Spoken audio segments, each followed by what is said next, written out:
મિત્રો, અત્યાર સુધી જો તમારું નામ પ્રધાનમંત્રી આવાસ યોજનામાં ન આવ્યું હોય, તમારે સરકારી મકાન ન બન્યું હોય, તો આ વિડીયો તમારે જોવો જરૂરી છે. અને કઈ રીતે તમારે ફોર્મ ભરવું એ પણ હું તમને જણાવી દઈશ. અને તમારું નામ નવી યાદીમાં આવ્યું છે કે નહીં તે પણ હું તમને જણાવું કઈ રીતે આપણે જોવું. તો આપણે વિડીયો શરૂ કરીએ પહેલાં વિડીયોને લાઇક કરી લો, ચેનલને સબસ્ક્રાઈબ કરી લો અને બેલ આઇકનને ક્લિક કરી દો, જેથી હું નવો વિડીયો અપલોડ કરું નોટિફિકેશન સૌથી પહેલાં તમને મળી રહે. તો આપણે આપણું નામ યાદીમાં આવ્યું છે કે નહીં તે જાણવા માટે સૌથી પહેલાં આપણે ગૂગલ ક્રોમ ઓપન કરવાનું છે. તમે જોઈ શકો છો આ રીતે ગૂગલ ક્રોમ આવે તે ઓપન કરવાનું છે. મેં અહીંયા પહેલેથી વેબસાઇટ ખોલી રાખી છે, એટલે આ રીતનું ઓપ્શન આવે છે. પહેલી વાર તમારે આ રીતનું ઓપ્શન આવશે, બધાના મોબાઈલમાં ગૂગલ ક્રોમ ખુલશે. ત્યારબાદ આપણે અહીંયા સર્ચ બારમાં PM-EI ગ્રામીણ સર્ચ કરી લેવાનું છે. મેં પહેલેથી કરેલું છે, તમે જોઈ શકો છો, વાંચી લેજો. PM-EI ગ્રામીણ એ આપણે વેબસાઇટ જે પહેલી આવે છે તેની ઉપર આપણે ક્લિક કરવાનું છે. આ રીતે તમે જોઈ શકો છો. અહીંયા ઓલ સ્ટેટ ઉપર ક્લિક કરવાનું છે. તો અહીંયાથી આપણે ગુજરાત સિલેક્ટ કરી લેવાની છે. અને કઈ રીતે આપણે તમે ફોર્મ ન ભર્યું હોય તો કઈ રીતે તમારું ફોર્મ ભરવું એ પણ હું તમને જણાવી દઈશ. આપણું નામ છે કે નહીં તે જાણવા માટે આપણે આ સ્ટેપ ફોલો કરવાનું છે તમારે. તો તમે જોઈ શકો છો, ગુજરાત લીધા પછી આપણે નીચે સિલેક્ટ ઉપર ક્લિક કરવાનું છે. અહીંયા આપણે ભાવનગર, બોટાદ, ઘણા બધા રાજ્ય આવે છે, તાલુકા આવે છે, સોરી. તેમાંથી તમારું જે તાલુકો હોય તે આપણે પસંદ કરી લેવાનો છે.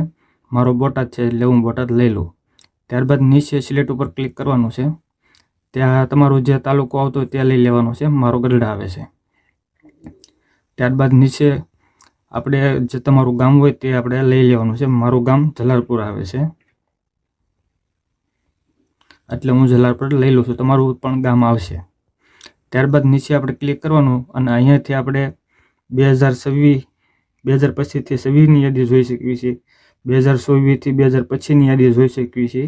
તમારે જે પણ યાદી જોયું હોય તેની ઉપર ક્લિક કરવાનું. તમે ક્યારે ફોર્મ ભર્યો હતો અને તમારું નામ નવી યાદીમાં આવ્યું છે કે નહીં તે જાણવા માટે તમારે સિલેક્ટ કરી લેવાનું છે. ત્યારબાદ નીચે આપણે ફરીથી સિલેક્ટ ઉપર ક્લિક કરીશું એટલે અહીંયા ધ્યાન રાખવાનું છે પ્રધાનમંત્રી આવાસ યોજના ગ્રામીણ, એની ઉપર આપણે ક્લિક કરવાનું છે આ રીતે. ત્યારબાદ તમે જોઈ શકો છો નીચે જે બે આંકડા બતાવે છે તેમાં ક્યારેક ઉમેરવાના આવે છે અને ક્યારેક માઇનસ કરવાના આવે છે. તો તમે જોઈ શકો છો મારા માઇનસ કરવાના છે. આપણે આમાંથી માઇનસ કરીને ગણિત કરીને અહીંયા આપણે ક્લિક કરી દેવાનું છે નીચે સબમિટ ઉપર. તો તમે જોઈ શકો છો આ રીતે આપણે સબમિટ ઉપર ક્લિક કરવાનું છે.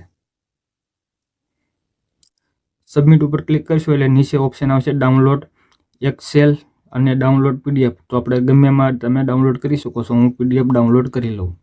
તો અહીં ડાઉનલોડનું ઓપ્શન આવશે, ક્લિક કરવાનું છે અને અહીંયા PDF આપણું ડાઉનલોડ થઈ ગયું છે, ઓપન કરવાનું છે. તો તમે જોઈ શકો છો અહીં બધાના નામ આવે છે. આપણા ગામમાં જેટલાના પાસ થયા છે મકાન તેના બધાના નામ અહીં આવશે. તમે તમારું નામ ચેક કરી લેજો. અને તમારે ઓનલાઈન ફોર્મ ભરવું હોય તો મને કોમેન્ટ કરજો, હું એની ઉપર એક વિડીયો બનાવી દઈશ. આપણે ઓનલાઈન ફોર્મ કઈ રીતે ભરવું એ પણ હું તમને જણાવી દઈશ. તો અમારો વિડીયો ગમ્યો હોય તો લાઈક કરજો, સબસ્ક્રાઈબ કરજો અને કોમેન્ટ કરજો.